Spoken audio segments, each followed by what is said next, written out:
Dear students, आज बात करेंगे साइंस का बहुत ही इंपॉर्टेंट टॉपिक दक्षिण हस्त अंगुष्ठ नियम और फ्लेमिंग का वाम हस्त नियम। सबसे पहले बात करें दक्षिण हस्त अंगुष्ठ नियम की।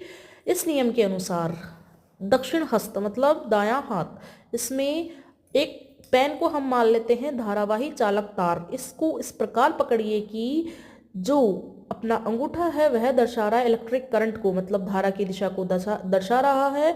तो अपने जो हाथ की मुड़ी हुई अंगुलियां हैं वह दर्शाती है चुंबकीय क्षेत्र रेखाओं को।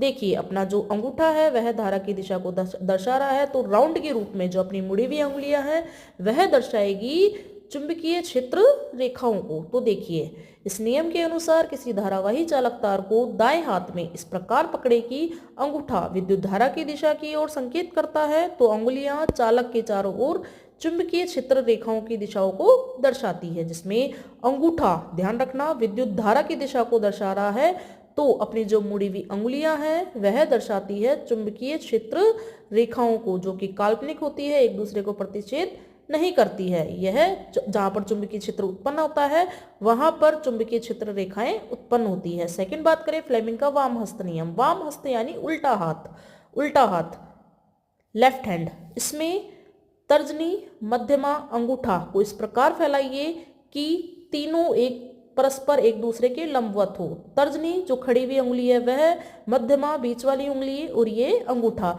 इसमें जो तर्जनी है, तर्जनी उंगली दर्शाती है विद्युत क्षेत्र की दिशा, मतलब क्षेत्र को बताती है, विद्युत क्षेत्र को बताती है, और जो मध्यमा है वह बताती है धारा की दिशा को।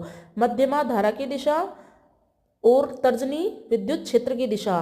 तो अपना जो अंगूठा है वह दर्शाएगा आरोपित बल की दिशा को। जो अपना अंगूठा होता है वह आरोपित बल की दिशा को दर्शाता है। तो देखिए इस नियम के अनुसार बाएं हाथ की तर्जनी, मध्यमा, अंगूठा को इस प्रकार फैलाइए कि तीनों एक दूसरे के परस्पर क्या हो, लंबवत हो। यदि तर्जनी चुंबकीय क्षेत्र की दिशा को दर्शा रही है और मध्यमा प्रवाहित इलेक्ट्रिक करंट यानी धारा की दिशा को दर्शाती है, तो अंगूठा आरोपित बल की दिशा की ओर संकेत करता है। तो देखिए तर्जनी जो खड़ी हुई उंगली देखी थी आपने, वह चुंबकीय क्षेत्र की दिशा को दर्शाती है। मध्यमा आ यानी धारा, दोनों में आ की मात्रा धारा की दिशा को दर्शाएगी, तो अपने जो अंगूठा होगा वह आरोपित बल की दिशा को दर्शाती है। मा आ यानी मध्यमा धारा। ये ट्रिक हो सकती है, ये बता रही है कि यह इस नियम को दर्शाती है। दक्षिण हस्त अंगुष्ठ नियम में अंगूठा विद्युत धारा की दिशा को और अंगुली चुंबकीय क्षेत्र रेखाओं को प्रदर्शित करती है।